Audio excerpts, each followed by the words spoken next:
have we reached peak smartphone?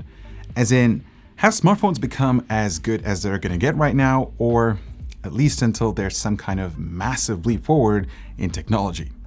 You see, this is a question that's been in discussion among the team here for the past few years, and to be honest, we can't find a definitive answer. It's almost rhetorical if you really think about it, because when a smartphone manufacturer drops a new phone, we get excited about features and we keep telling ourselves, hey, let's just wait for another year for them to perfect that feature or that one flaw that's preventing us from upgrading, or let's just wait another year so that they can include X, Y, Z so that it's worth the money. At the end of the day, smartphones are simply tools that allow us to communicate, create, and work efficiently.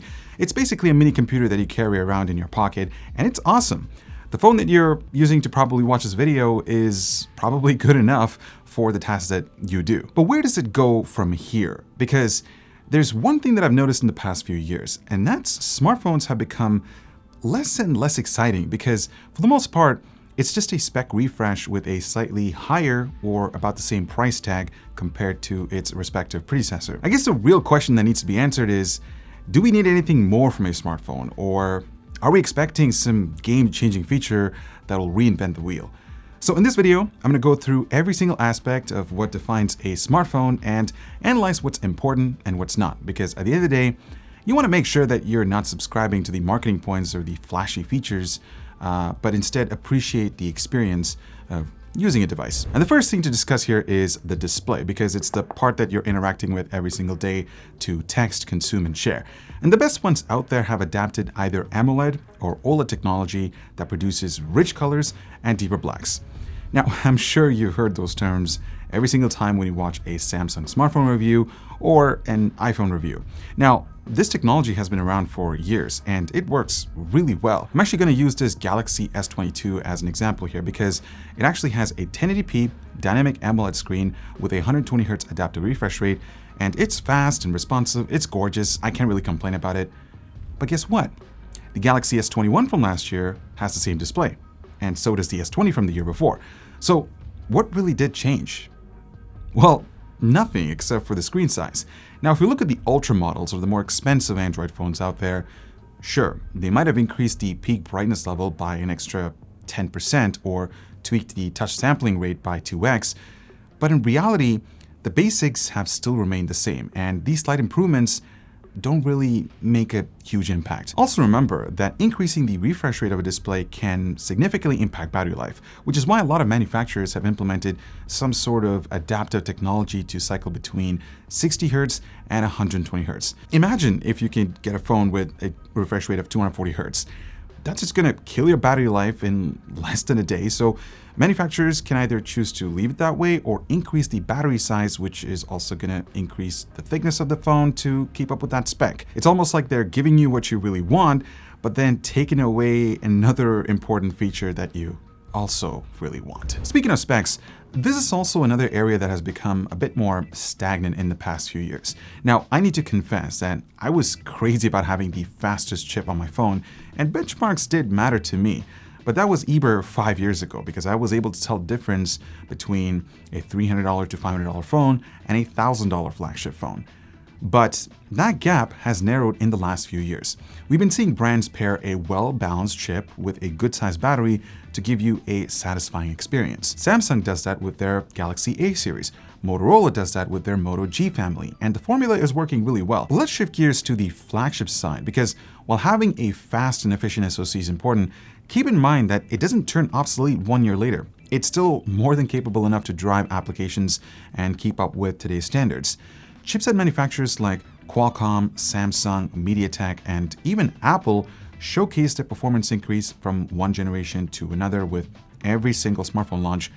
But in reality, we aren't really taking advantage of all that power. The A15 Bionic chip on the new iPhones is a great example of that. I personally can't still tell a difference between the Snapdragon 855 Plus on something like the OnePlus 7T versus the Snapdragon 888 on the OnePlus 9 Pro that's 2 years newer. They both still have plenty of horsepower to keep up with all the tasks that I throw at them, including gaming. Now, while we're on the topic of gaming, it is obvious that these newer chips yield better GPU performance, and that's key for mobile gaming, which I believe is one of the fastest growing industries. We're talking over $25 billion in revenue in North America alone. If you scale that to a global level, the numbers are just astronomical. You know what's even crazy? I was actually curious to find out what are some of the most popular games that consumers spend a lot of time on, and the results were shocking. A lot of common apps include PUBG, Clash of Clans, Subway Surfers, Candy Crush Saga, and even Temple Run 2. Guys, I remember playing some of these games on my HTC One M7 back from 2013, and it was fine. So, do we really need the latest Snapdragon 8 Gen 1 CPU or Apple's A15 Bionic chip to play these titles? I think you know the answer. Another feature that still needs completion is 5G, because every manufacturer is marketing 5G as the next big thing. But we're far from achieving that standard. The infrastructure is not widely available, at least here in North America, and most of you won't take advantage of it until 4 or 5 years later, even if your current phone supports it. By then, you would probably be looking to upgrade your phone anyways. Now, I'm not saying that companies should stop producing new chips, because innovation drives development, and we need that moving forward.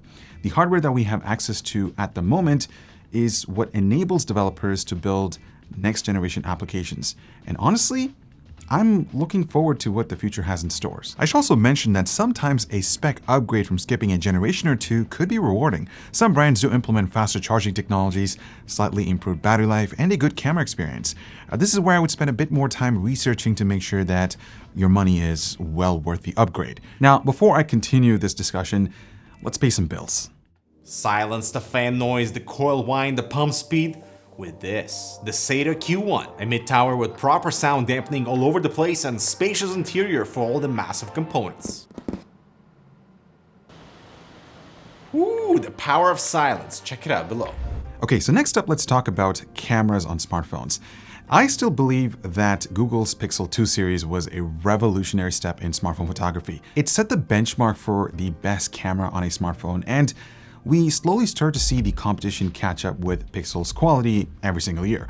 HDR processing got better, sharpness and colors were balanced, low-light photography became popular with night mode. But over time, I've been noticing that smartphone manufacturers have been fighting to include as many sensors as they can with a higher megapixel count to boost their marketing narrative. Things like 100x zoom and 8K video recording are features that most people barely use. If you unbox a brand new Samsung smartphone right now, like the Galaxy S22, and open the camera app, by default, it's set to Full HD at 30 frames per second and not 8K. You have to physically go into the settings and change that. You see, as tech enthusiasts, we would know how to do it, but the average consumer wouldn't even realize if that feature was present, or whether or not if they started recording, they would be shooting it in 8K. I can confidently say that smartphone photography has hit a plateau. When you see a brand that comes out with a new phone featuring the best-in-class sensors, it doesn't necessarily translate to a huge improvement over its predecessor. I'm once again going to bring up the Galaxy S22 again to this conversation. It has a triple camera setup featuring an ultra-wide sensor, a wide-angle sensor, and a telephoto setup, which is a good selection of focal lengths. And I love this setup, and the results are great. But I felt the same way with the S21 from last year and the S20 from the year before that.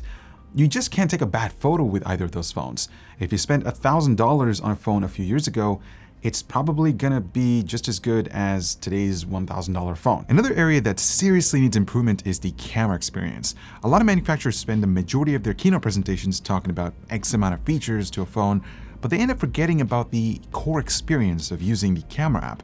My number one gripe is shutter delay.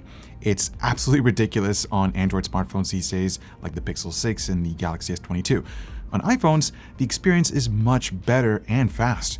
You just don't get any blurry images when you take a shot of a fast-moving object. Next up, we have design, because in the Android space, there have been some incredible and unique-looking phones that simply draw your attention. It can be the texture or the color that they use or the material used to construct the back and the edges, and just the overall shape of the phone.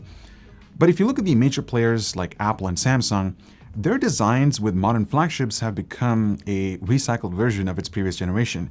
I'm going to bring the Galaxy S22 again, my friends.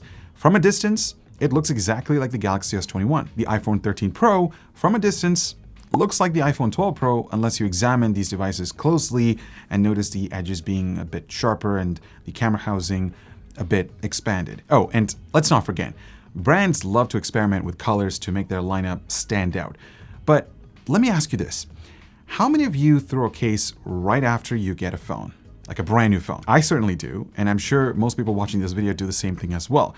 So the whole flashy design factor won't really matter anyway, because that's where the accessory market comes into the equation. It's another selling point for brands and third-party manufacturers. So I hope you get the whole point of what I'm talking about. I also don't appreciate when brands experiment with adding and removing features that we get used to so quickly. Take the fingerprint reader on the Pixel phones, for instance. We went from a physical reader at the back to an IR camera login system to a physical reader again, and now we're to an in-display sensor that has issues since launch. Now, if it ain't broke, don't fix it, guys. If you want to innovate, develop something that actually works instead of giving us something that's half-baked. Finally, I want to wrap up my discussion with software. We've seen UI changes with every iteration of Android, but the fundamentals are still the same, and there's nothing wrong with that. But the real problem lies when Google starts to break things that weren't supposed to be broken. Take a look at Android 12. It's still half-baked, and they've taken away crucial features like quick access to Wi-Fi and data toggles, restricting customization to an extent with the introduction of Material You. If you want to see the frustration of people dealing with Android 12, check out the comments section on the Explain video that I did a while back. Some people have said that updating the software to the latest version of Android on their older phones have significantly affected their battery life, and they broke a bunch of things as well. I know Mike has been having a hard time with his Pixel 4, not being able to display proper call history. It's just unfortunate to see some of these software updates fixing some things and then breaking other things. Come to think of it, I would rather choose Samsung's stable One UI software over Google's own offering. I mean, the tables have really turned, and it's something to think about. So what's the takeaway from all of this? Well, simply put, when you're shopping around for a new smartphone, make sure that you're not falling for features that you may use in the first few months and then ignore them later on or not use them at all.